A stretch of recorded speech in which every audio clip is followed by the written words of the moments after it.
Okay, we're going to go right to our next panel, which was scheduled to start right now. You see the title of our panel and our four wonderful panelists here. As you can see, this is more of a stakeholder roundtable, and it's going to look at identifying policy and practice solutions, practice solutions for patients, yet again, across this lifespan of which we have been speaking for most of today. And this session is going to go until 3:55 p.m. Eastern. And as we have done thus far today, we'll allocate at least the last 10 minutes or so for questions, but I see if they start coming in sooner, as you might have deduced, we start posing them a little sooner to our panelists to the extent that they kind of fit into our program. So what I'm going to do now is ask each of our panelists to introduce herself or himself.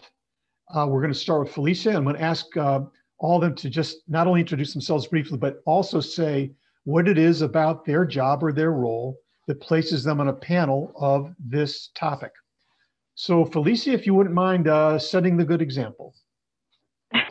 Sure. Nice to be with you today.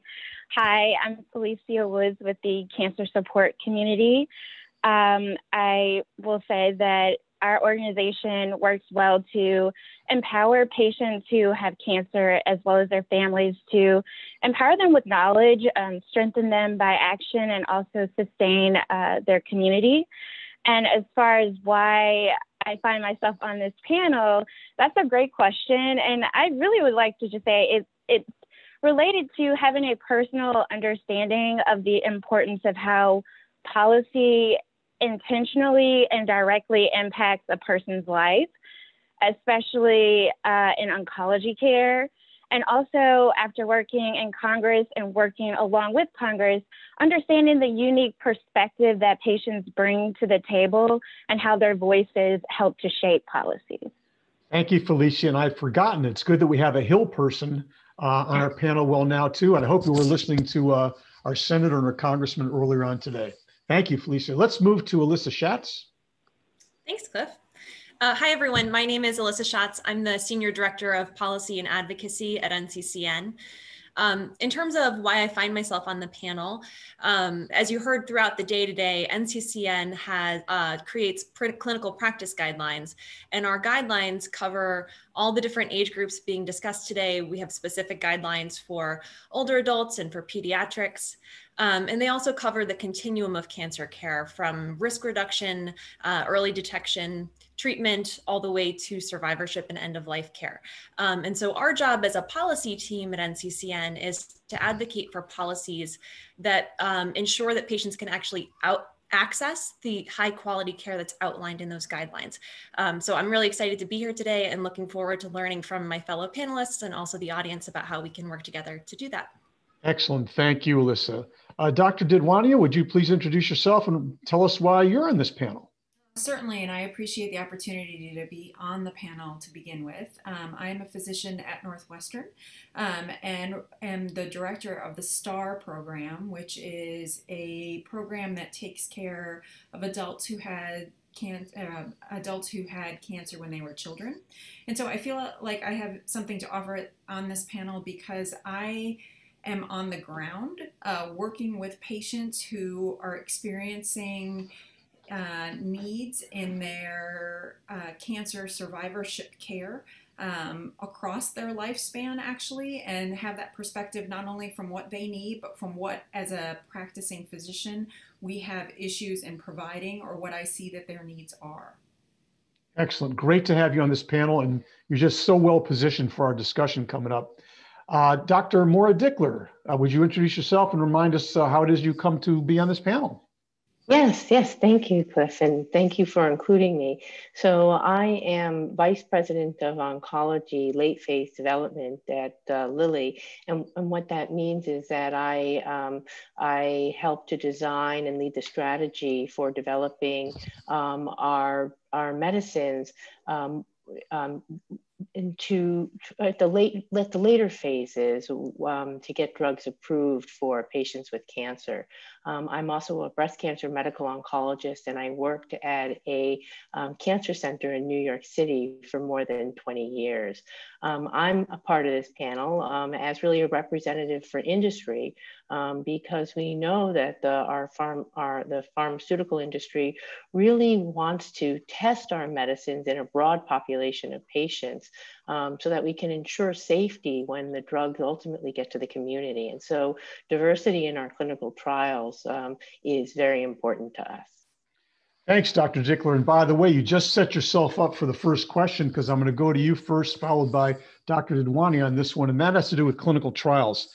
Earlier in the day, we heard about the challenges associated with enrolling and getting engagement from kids in pediatric trials. Let's go to maybe the other end of the spectrum, perhaps, and with more of the elderly and older age groups.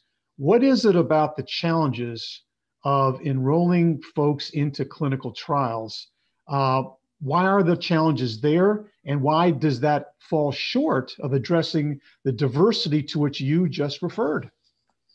Right. Well, in specifically for the elderly, participating in clinical trials does add a level of complexity to one's care. And I think that that's more difficult for our elderly population. Depending on the type of trial, if it's a phase 1 trial or dose finding, or a phase 2 trial looking for a signal of efficacy, often those trials are at major centers that are located in cities as opposed to regional or community sites.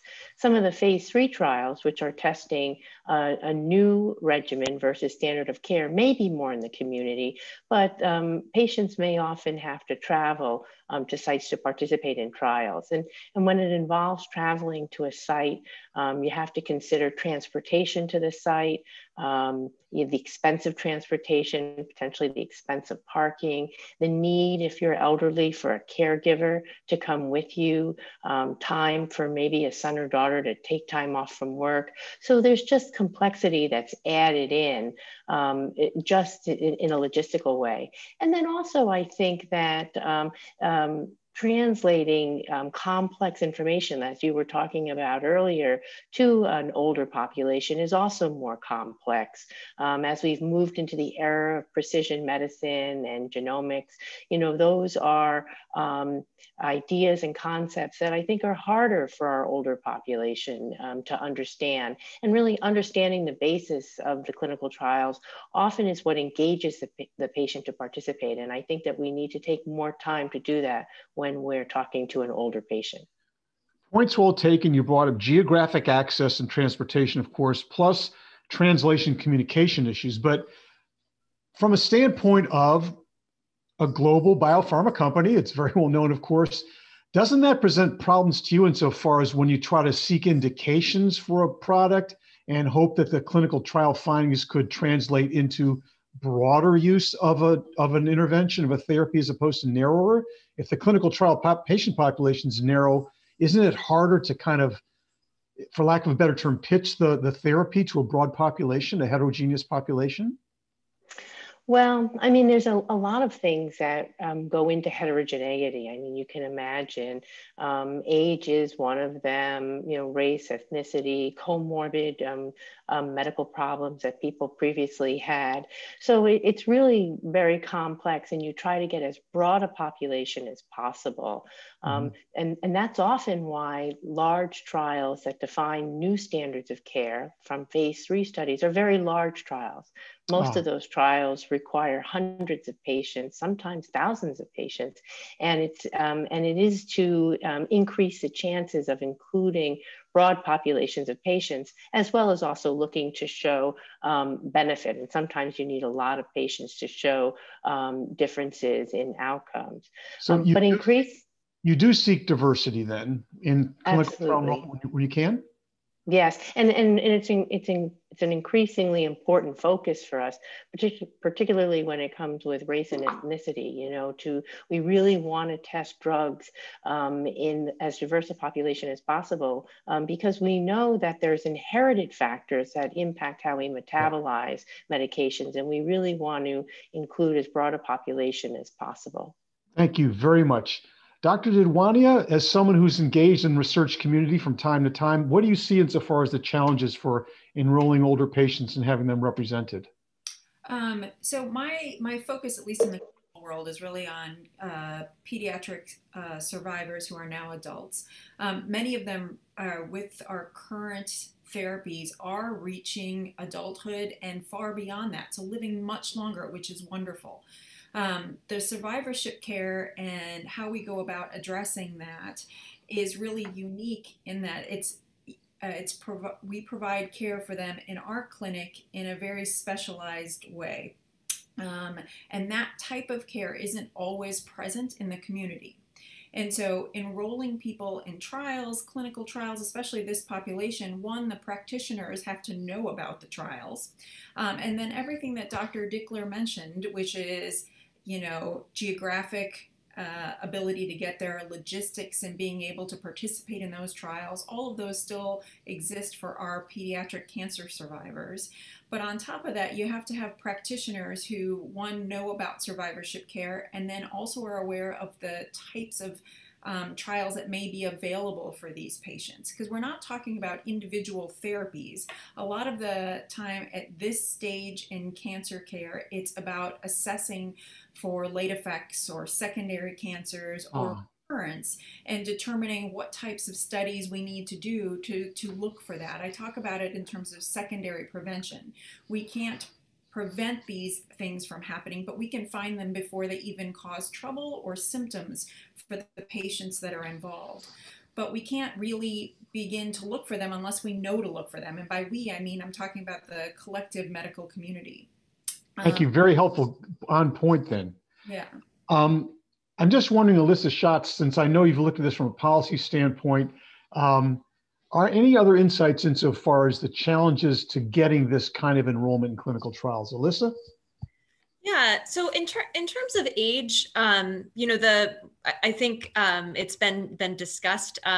There has been FDA guidance that came out just this year in 2020, and I'm interested to see what happens from that. Opening up the door for industry to have conversations about designing different trials that perhaps have a different research arm for older adults specifically. So I'm interested to see in terms of older adults, whether that has any impact. Also in terms of diversity, considering racial diversity, as was discussed, one major barrier that exists in terms of access is that Medicaid is the only major insurer that's not currently required to cover the routine costs of clinical trials. And when we talk about the routine costs, we are talking about things as simple as associated visits to the doctor or lab tests or things like that. And so that's completely unaffordable, I think, for most people, and certainly for the Medicaid population. So not having that coverage while all other major insurers do is a major access issue. So the lack of coverage from Medicaid basically will exclude an at-risk population.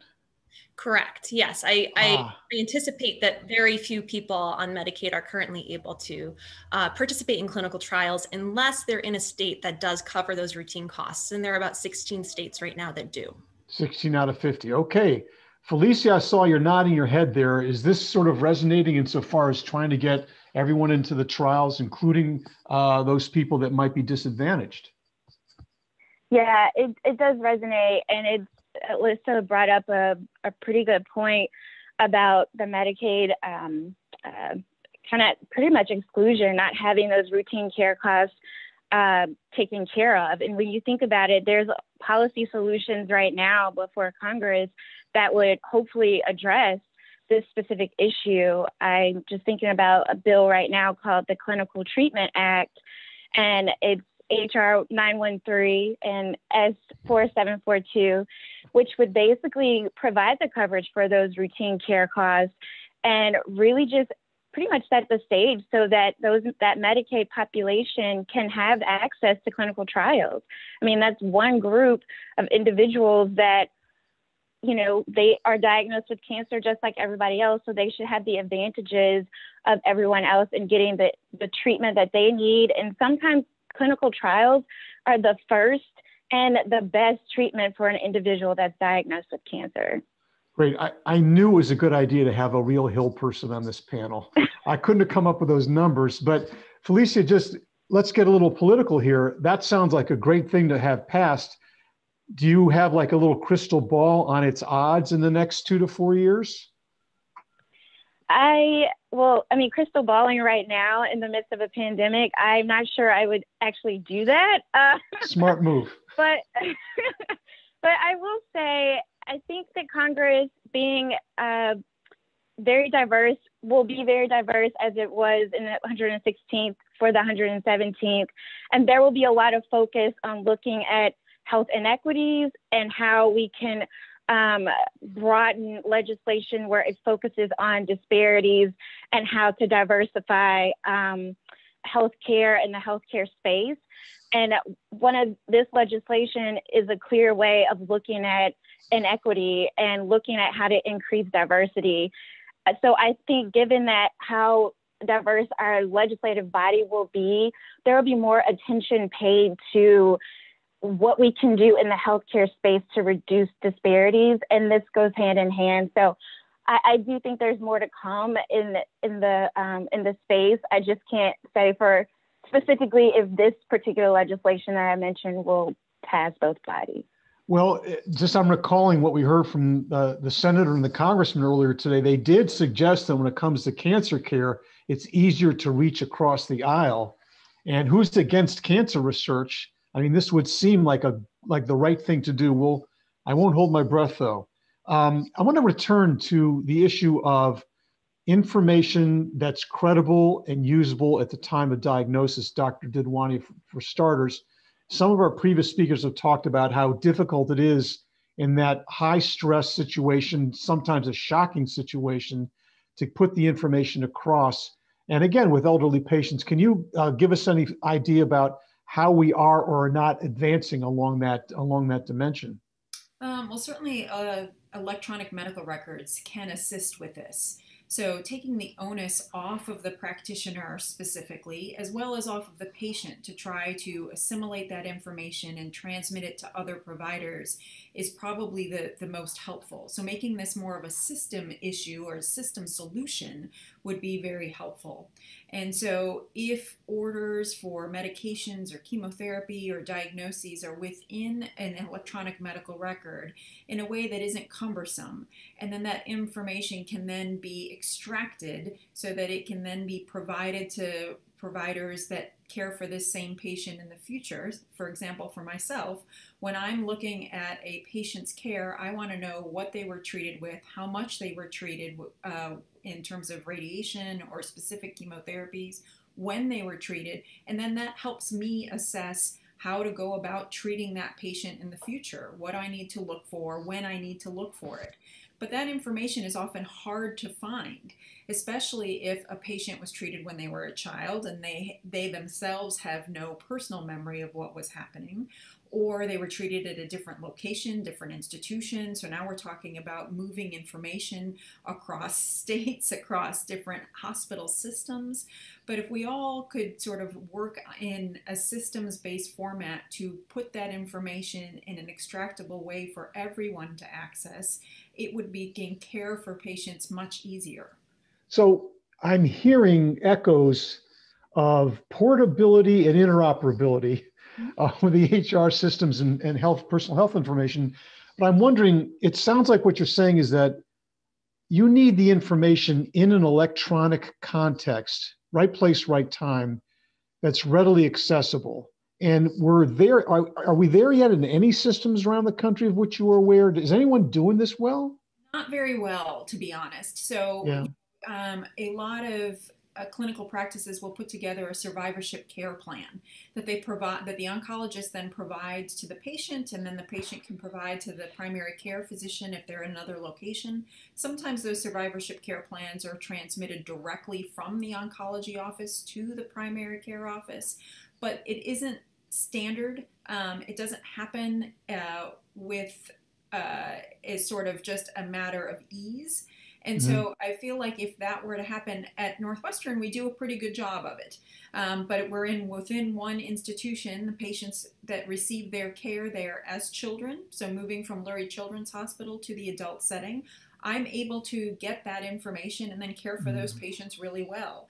But many of our patients aren't taken care of primarily at a Northwestern-based system. And so how can we make this more national and available to all practitioners, not just practitioners at any one institution? Got it. Dr. Dickler and then Alyssa, are you seeing kind of more broadly across the country any progress along these lines, as Dr. Didwania expressed? In other words, are we getting any better at providing the right information at the right time in an electronic environment or other? Dr. Dickler first, then Alyssa, perhaps? Well, I think it's evolving. I think we're learning. I think that the technology is here, but it's at its basics. And I can really speak from my experience at working at a major cancer center. All electronic medical systems don't necessarily, they're not interconnected. So you may be at one hospital and they use, let's say, Epic, and another hospital uses Allscript. So there is difficulty in communicating, and I understand that if you wanted to upgrade from one to the other, that can really be very costly. So there isn't one electronic medical system that connects all medical centers. It's also the same in terms of pharmacies, right? In your pharmacy records, what medicines were you on in the past? What has been started? What has been stopped? And it would be nice if the doctor's records and the pharmacy records could communicate. And in some instances they can, but it may also be somewhat dependent on medical records, on which type of electronic medical record you have. Right. I mean, we haven't overcome that barrier. We're getting there. We're making progress, but we have a long way to go. It's taken a long time. You're right. Thank you. So Alyssa, any further views on this insofar as getting the information right place, right time? Sure. Yeah. From a policy perspective, I think I'd say ditto on the we're making progress. This year, we saw regs released that were related to the 21st Century Cures Act that came out in parallel from CMS and from the Office of the National Coordinator, which deals with all of the health information technology. And those rules contained a myriad of regs that impact this issue specifically. For instance, one of them was requiring EHR vendors to have certain common data elements so that those data elements, something as simple as birth date, those kinds of things, could be shared across EHR systems. And they also, contained a number of rules around information sharing when going from the hospital to your regular provider and those kinds of things. So I think we're making progress. Those rules are imperfect, and we still have largely disconnected EHR systems, and that's a big challenge, I think, in terms of communication and making sure that everyone has the information that's needed, but we're making progress. We are. Phylicia, I'm just wondering if cancer support community has this as any one of its issues. In other words, right information at the right time for a clinician to interact with a patient and family. Does your organization have any take or position on that? Well, yeah, we would love to see more coordination, and also making sure that when a person, has access to their data and can take their data with them whenever they go to maybe another clinician or moving forward, that's very important. We see it as part of treating the whole patient and making sure that those resources are available to them, and ensuring that you have interoperability with all systems, I think works well. When you think about, if you want to take a step back and look at what's going on with the COVID-19 pandemic and how there's so many different ways of collecting data from a state to state level, and we're not really seeing that much in the public health space that shows that people are capturing the same amount of information in one state versus another state. So how can you truly see what the numbers are versus how to treat a patient versus what patient population is truly affected by the pandemic? That also can be seen in the cancer space. So we need to really do some lessons learned from the COVID-19 pandemic and apply it to what's happening in our oncology space and learn from it and try and grow in how we capture our data. Yeah, it seems like COVID is accelerating us along those lines. It's kind of like we've been held back and there are kind of policy reasons and turf issues and so forth. And now COVID has just said, hey, you got to jump now, make it happen. Alyssa, I'm going to ask you to set us up on the next issue here, and that's patient preferences. And then I'm going to want to go to our all three of our other three panelists. What is it about patient preferences these days, patient values and preferences these days, that is relevant to especially the elderly cancer patient? Let's start with Alyssa, go to Dr. Didwania after that. Alyssa? Sure. So I think a lot of this has been discussed really throughout the whole day. I feel like it's been a major theme for the whole day, boiling down to patient preferences and the importance of truly shared decision-making. And I think the biggest challenge right now is that we don't have health systems that are set up to incentivize or reward that kind of care, which we know is obviously not only the best kind of care, but it's the care we should all demand for ourselves, to have truly shared decision-making. And so, I think moving forward as advocates, we really need to fight for systems that are designed to support shared decision-making and also to support, I think, some of the comprehensive and ancillary services that are needed to make care truly high quality. So things like patient navigators, for example. And I don't want to step on Phylicia's toes because I think she and I are aligned on a number of policy issues, but there are a couple of bills out there right now that would at least take a first step. One is the Cancer Care Planning and Communications Act, and that would create a billing mechanism in Medicare fee-for-service that currently doesn't exist for cancer care planning. Something really simple, I think something that everybody thinks you would receive is a cancer care plan, but there's currently no way in fee-for-service to pay for that. And to do it well, you really need to have a lot of time, to do a comprehensive service. And then there's also the Patient Navigation Assistance Act that would also help with care coordination and patient navigators. So these are all ways to kind of enable patients to have the time and the space and the comfort and the backup to actually voice their preferences. Exactly. So Dr. Didwania, in your practice, are you seeing greater opportunities for patients to feel at ease to express their preferences, and are your fellow clinicians acting on them? So I think time is the big thing that we need. So patient preferences and shared decision-making involves first making sure that patients are aware of the information they need in order to make that decision. And that requires time on the part of the practitioner to provide that information. Patients know what they want from an emotional standpoint, and they can make great decisions once the information is provided to them. But in order for a clinician to be able to provide that information, it really takes a lot of time. So speaking to the policy for how we're going to compensate for physician time to be able to provide information to patients so that they can make those decisions is really important. And so it happens not always as to the degree that we would like, because their clinic visits are busy, they're shortened, there's a compression of time in that that doesn't allow for as much information to go back and forth or for patients to be able to process the information they're given. Oftentimes we give patients all the information they need, but they need time to be able to go back, think about what that means, come back, ask questions again, and then move forward. And our system doesn't always provide for that amount of time between patient and physician. It's so interesting. I'm so glad you're looking at it from both sides, because usually we do hear clinicians say, I don't have enough time, which is true. And then you're also saying, well, gosh, the patients and their families don't have enough time either to process this. One quick follow-up, though, Dr. Didwania, do you think that your colleagues, and especially physicians entering practice, are better equipped at knowing how to elicit and listen for patient preferences, even if they have limited time? Are they more amenable to this issue?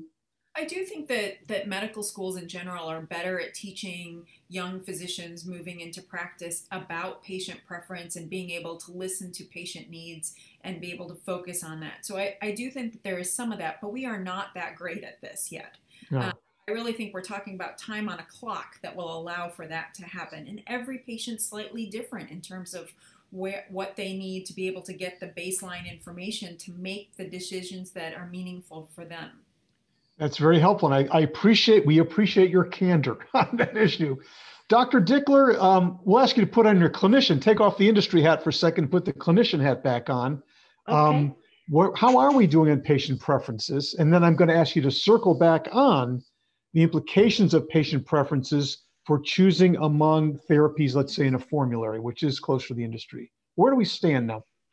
Well, just to comment on patient preferences, and I agree it does take time, but I used to write down choices, even when, and particularly when discussing clinical trials for patients. And ideally, informed consent for all patients does include choice, of you may participate in this clinical trial, but there are other options for you, including standard of care options.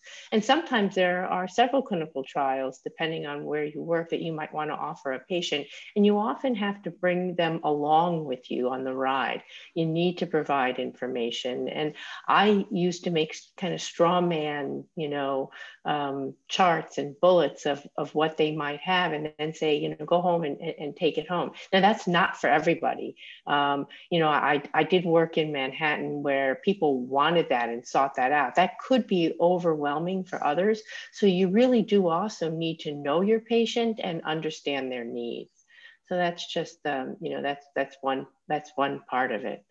So, and I'm sorry, the other part of your question. Put your industry hat back on, if you don't mind. What is industry's perspective on ensuring that patients can express their preferences that might affect whether your therapy is chosen over someone else's therapy? I mean, are you supportive of having a greater patient voice in making those decisions? Yeah, absolutely. Because I think we're all in this together, right? Yeah. I mean, if we really want to address this problem and improve diversity of age, race, ethnicity, all socioeconomic status in our trials, we really need to work together. And our professional association in pharma did publish guidelines in 2020, and I do think that addressing this as an industry in general, and not just one pharma company, is very important. I also do want to carry forward something that was talked about previously, and that was the impact of COVID on clinical trials and the learnings that we've had from managing large clinical trials in a pandemic. Many in the pharmaceutical world really had to pivot and become much more flexible at accepting telemedicine visits, getting local labs instead of requiring the patient to travel into a medical center, and also finding ways to get patients a new supply of drug instead of having to come into the office, shipping drug to the patient home. Now, that doesn't work in all trials, particularly if it's an intravenous medication, maybe a dose finding study, or an earlier phase trial where patients need to be observed more closely during the administration. But many now of our oncology drugs are oral, and there are many phase 3 studies, which is really where the bulk of patients participate in clinical trials. That's where the real numbers are. And being able to make the studies more user-friendly and to really fit better into patient preferences, less visits to the doctor, less risk in times of a pandemic to the patient and the physician. And I think many across the industry really had to move quickly to adapt our clinical trials. And we really hope to bring those learnings forward as we write the next generation of studies. It should be a lot of this is directly related to what we can do in oncology, how the trials are phased, the time period involved, enrollment, data collection, and so forth. Phylicia Woods, back to you. And I don't mean this quite facetiously, but do you have a bill that adds hours to the day for the physician? And I'll add it. One of our questions came in and someone said, listen, is the time issue having to do with too much volume, or is the reimbursement system set up in a way that does not encourage or enable more time for clinicians to talk with their patients? Phylicia, do you want to weigh in at all on that?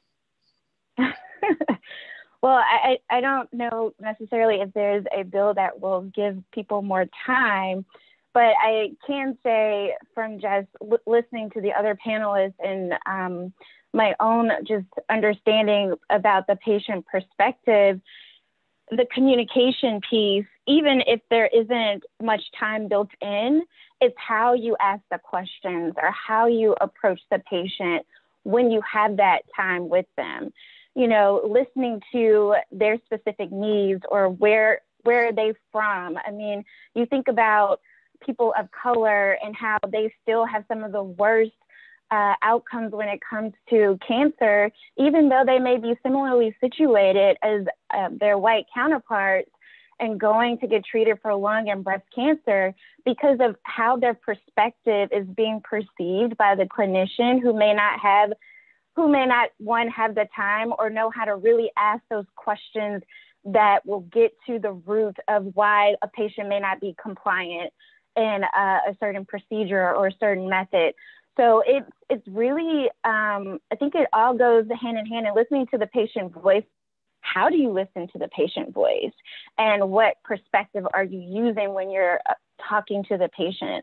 I don't know what legislation could be done to create that other than us looking at how to focus more on diversity training and maybe medical schools and institutions to teach providers and clinicians on the importance of communication, the importance of perspective taking. And I think that could help in getting some time on the books or being more useful in the time. Well, you're reflecting very well, intentionally or otherwise, what Darcy Green was all about an hour and a half ago from the Latinas Contra Cancer organization.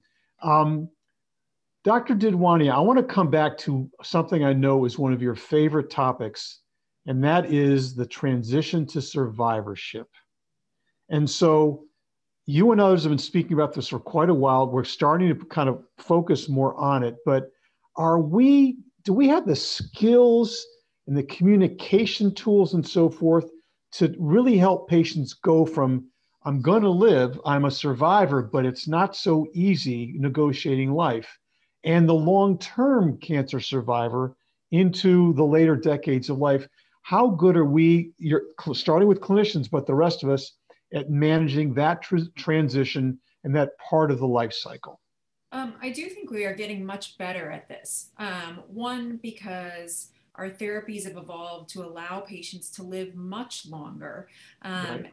And the thing I tell my patients when they come into clinic is, we did a great job at curing your cancer or taking care of your cancer, but we gave you therapies that can be toxic to other parts of your system that weren't unnecessarily under fire, but now are because of the therapy we provided. And my job as a clinician is to make sure that I look for things before you even have symptoms. So secondary prevention. But I have to know to look for them in order to find them. And you have to know to come to me so that I can look for them. So those are the things that we have to so making sure that cancer survivors know that they continue to need care even after they're decades out from their therapy is the first thing they need to know. The second part relates back to what we've been speaking about, that transmission of information to clinicians, and so they know what to look for. And so as our healthcare system and electronic medical records become more robust, that information will get transmitted to clinicians so that they can care for patients. We have to make sure that we don't overburden our electronic medical records, because otherwise there's just 20 tabs to click on. There's too much information at some times, and it's hard to access because it's buried within the medical record. And so we have to make sure we set up a place where this type of therapy can be easily accessed by the clinician so that they can find it and easily know what to do with that information.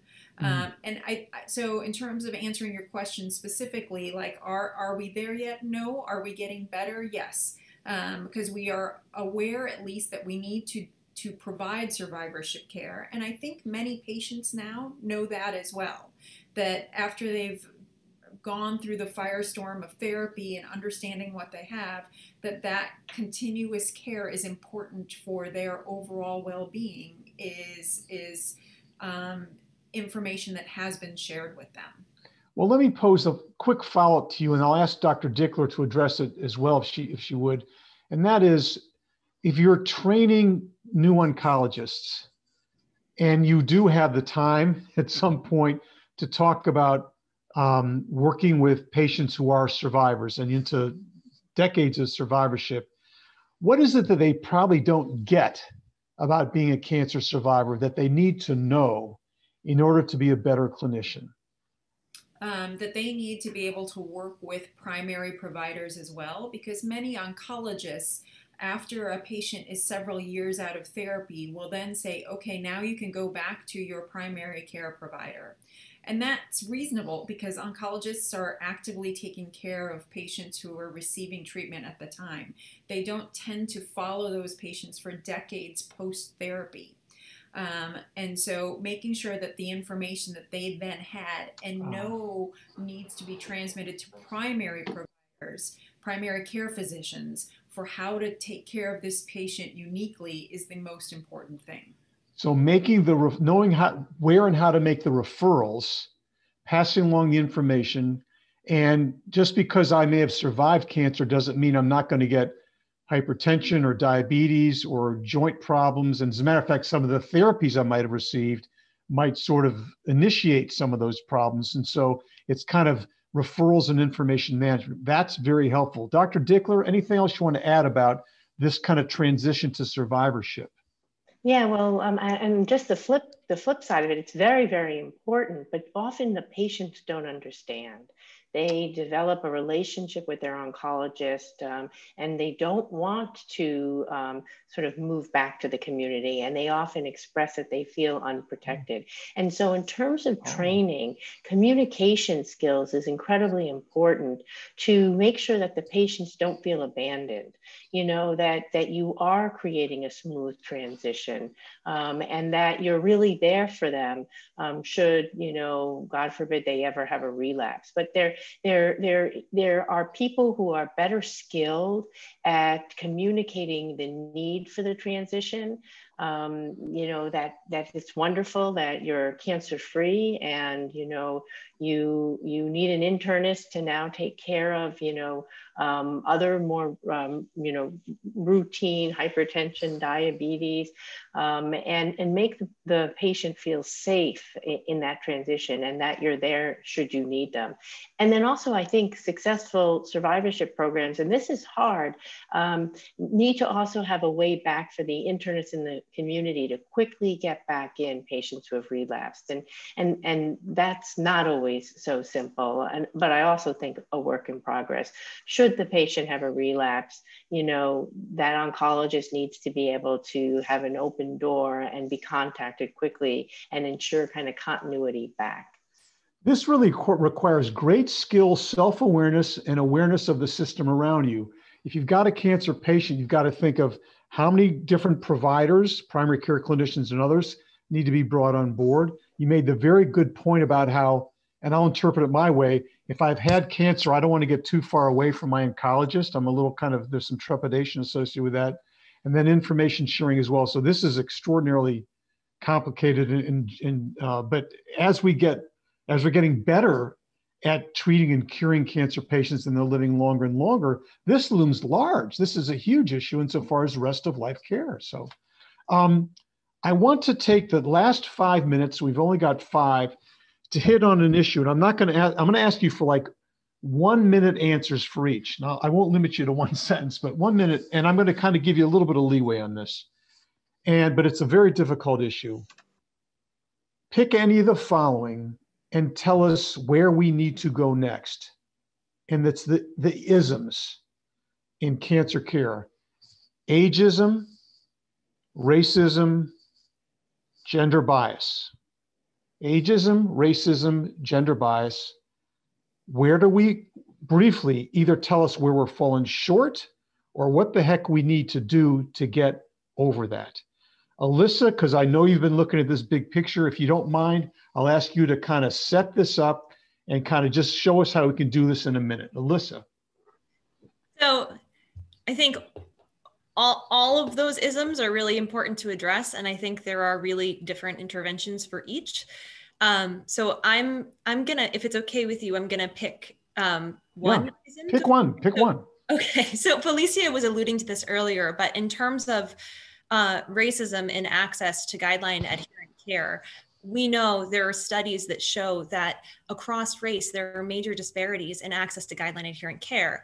And guideline adherent care is linked very clearly across all of the literature to better cancer care outcomes, including overall survival. So I think what we need to do and what NCCN is beginning to work with ACS CAN and the National Minority Quality Forum on is figuring out why, even when you control for socioeconomic status, even when you control for insurance status, we're still seeing these major racial disparities in guideline adherent care, and then coming up with actionable solutions to address that so that we can make sure that everyone has equitable access to those high quality care and those positive outcomes.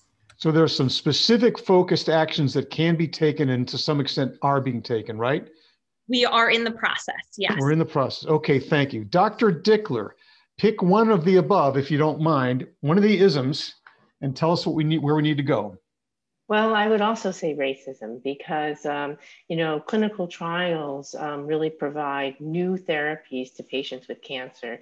And if we don't get it's really access to good care. And it's just building on what Alyssa said. And I think that diversity in our trials not only helps us understand our drugs better in a more diverse population, but it also gives more diverse populations better access to high quality care. All right, you're setting the bar high. I hope we can approach it. Phylicia Woods, pick one or the above, or any of the above. What do we need to do?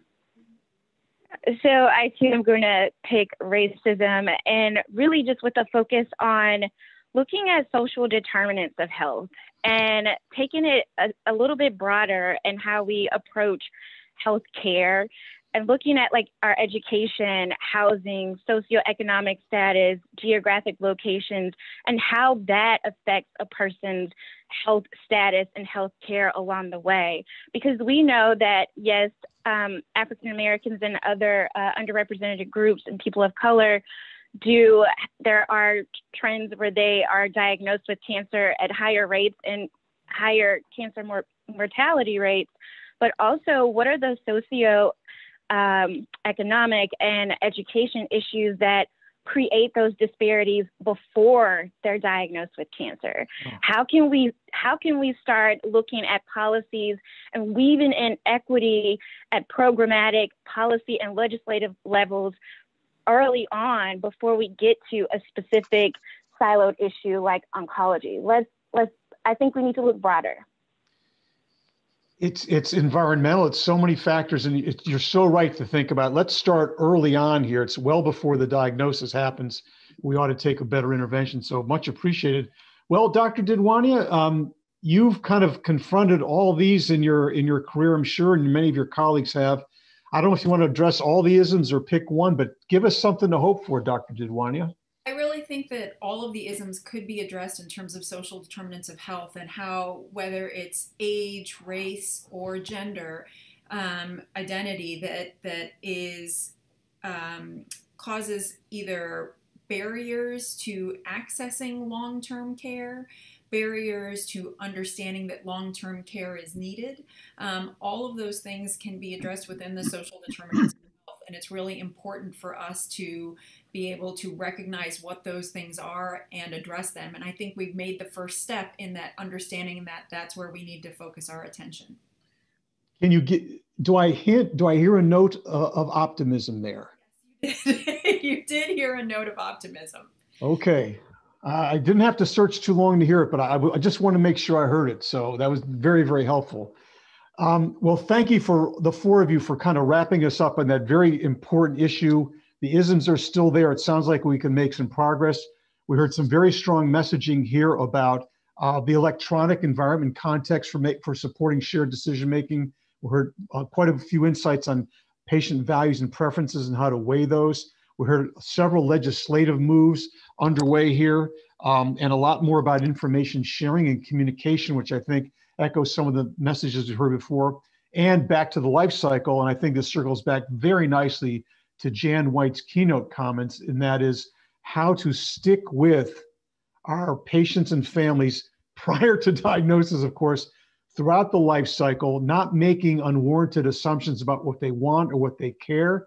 Got to listen to them. And so I don't know about you, but I think this has been an afternoon of a lot of mutual learning. And I got to tell you, I learned a lot from the four of you just now, as we have throughout the day. I hope it's worked both ways as well, learning from each other. I know on behalf of NCCN, Phylicia Woods, Alyssa Schatz, of course, who is an NCCNer herself, and Doctors Didwania and Dickler, thank you very, very much for your expertise and the generosity of your perspectives. Thank you so much. And with that, I'm going to turn it over to Gary Mueller at NCCN. Thank you very, very much. Thank you.